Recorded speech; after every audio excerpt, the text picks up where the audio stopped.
came about at the very beginning. It was somewhat of a joke.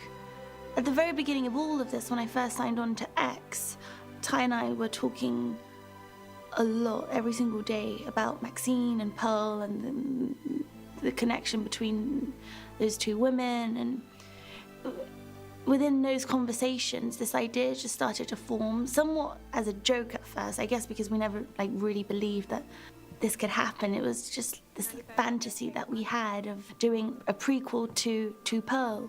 Well, another cool thing about the Pearl character and Mia playing both roles is that, while we were developing that and while we were figuring out Pearl's backstory, it just sort of bloomed into something like, far more three-dimensional than we anticipated. So it was very easy to reference things for her when she was in character of like what she's feeling and why.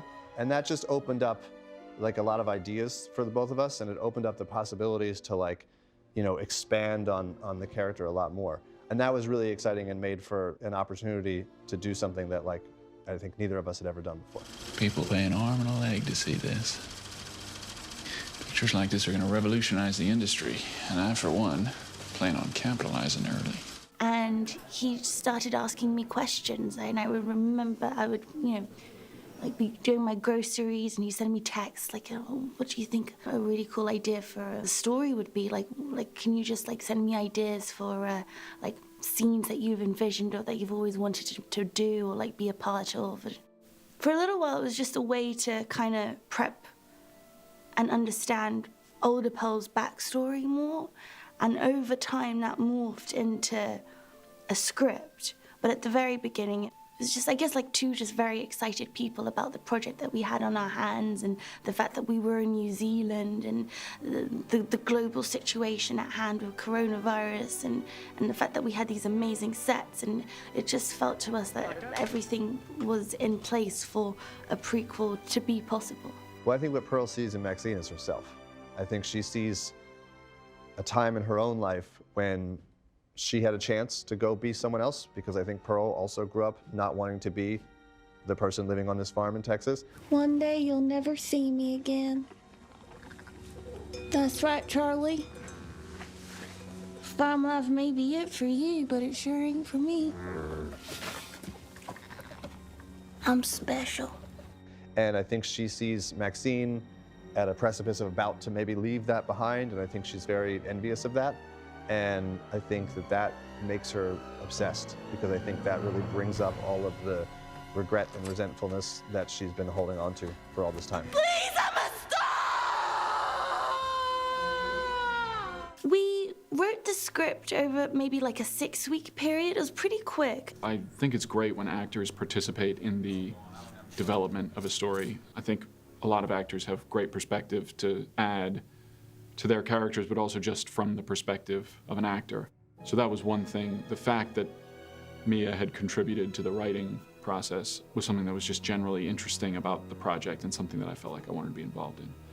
By the time I got to X, I had a pretty solid backstory created for Pearl. And by the time we started filming Pearl, the Pearl script had already been written. So a lot of that was informing my prep for older Pearl. So I always, at the back of my head, just thought, well, if worst case scenario, if for some reason this wasn't able to happen, at the very least, it would have been a tremendous character prep study for older Pearl, and it did help me immensely. Pearl is someone who's, like a lot of people, has a lot of regrets in life and laments a lot of things, didn't take as many chances as she could, maybe, caved into rejection a few too many times and accepted things she didn't want to accept. Sorry, it's just not what we had in mind. We already have plenty of gals like you in the troupe. We're looking for something different today. More all-American, younger and blonde. Someone with X factor. There was just a flow to the entire unraveling of it all. It just felt like everything was aligned and playing out in our favor. When I would meet people about this movie, the first question I always asked them was why the hell do you want to be in this movie? Because there's no shortage of reasons not to be in the movie. And I thought, you know what? Even the fact that you would ask me that question is a good sign, because it's nice when a writer-director knows what they've written. So he's like, yeah, this is weird.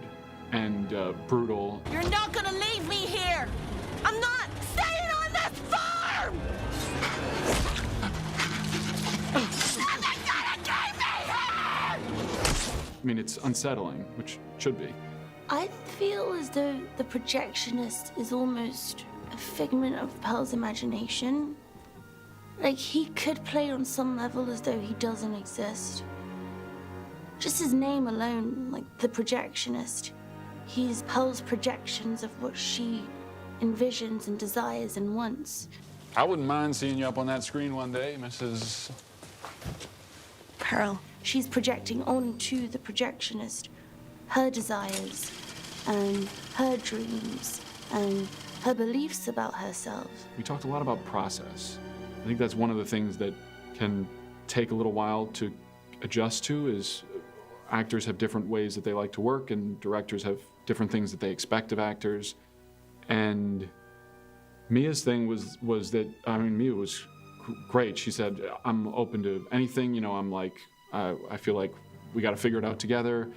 And her main thrust was, you know, we can just try stuff. We don't have to talk it through. We don't have to figure everything out ahead of time. We can try stuff, which is fun. And that's something that takes trust and is hard to do when you're just meeting somebody and then you're getting on set and you're acting with them. You don't know, you know, whether you're going to screw them up, especially coming in as a supporting character. You don't want to. Mia's been working a long time on this role and putting a lot of hours in, and you don't want to come in and just get in her way or screw things up. And That's a lot to put on an actor, and like they just rose to the challenge in such a way that was like so awesome to behold. This script is quite theatrical, and there's, in fact, for the audition, I had to learn a 5-page. It's not a monologue, but it's pretty close, and which goes like this, to this amazing crescendo. I shoulder a burden you will never understand. Spend my days feeding and wiping the snot off the face of the man I married. You dare sit there and talk to me about regret? I was supposed to be his wife, not his mother. Don't you ever speak that way to me again, do you hear me?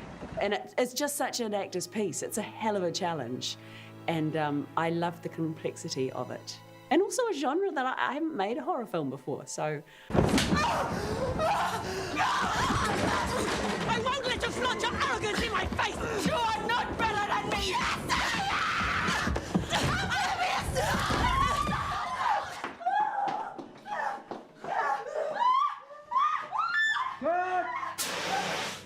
You know, and I think with making a movie like this, you really have to have like a shorthand with everybody, and you have to kind of like get where everybody's coming from, because the thing about this movie is it's a very like narrow bullseye that you have to hit to get the humor right, or to get the horror right, or to get the tension right. And if you're with someone who doesn't have the same sensibilities as you, even if it's off just a little bit, a joke won't land, or a scary moment won't work, or like a tension between two characters won't work. There were never any limitations when working with him. It was always just, yes, like go and explore that, and you know, see what feels good and what works best, and whatever can potentially make the work better, do that. Like, so immensely talented, and like on a visual level, the way he's able to put scenes together, and his style, he's got such a distinct style that he approaches every single scene with. we talked a little bit about the projectionist being like Dick Van Dyke in Mary Poppins, but if in addition to him being this charming, outgoing, bubbly personality, you also saw like the gross, dark underbelly of like a bright, colorful Disney film. How about something different tonight? How about a film nobody else has seen? Funnily enough, when we were first talking about this and writing the script and bringing everything together, we had the idea of it actually being in black and white. But then we kind of thought, like, there's a lot of movies now being made in black and white, and that's become like its own thing.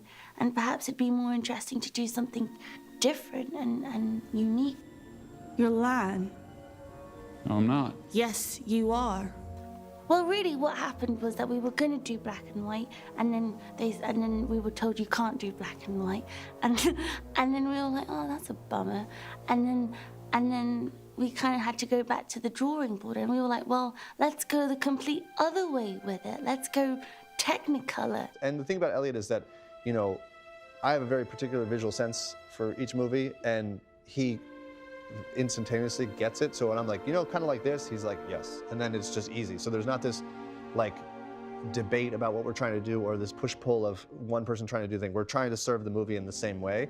And he just, you know, he gets it. And it just goes to show that was a really valuable lesson that, you know, a no, a supposed no, and can actually be transformed into something really quite wonderful, because I couldn't imagine Pearl in any other way now. The thing that was great about Elliot is that like we spent a lot of time like really researching how to get that right, and I think we did a good job, and I think it shows in the film. I think it's a really, the lighting in the movie is expressive of an era that is not today.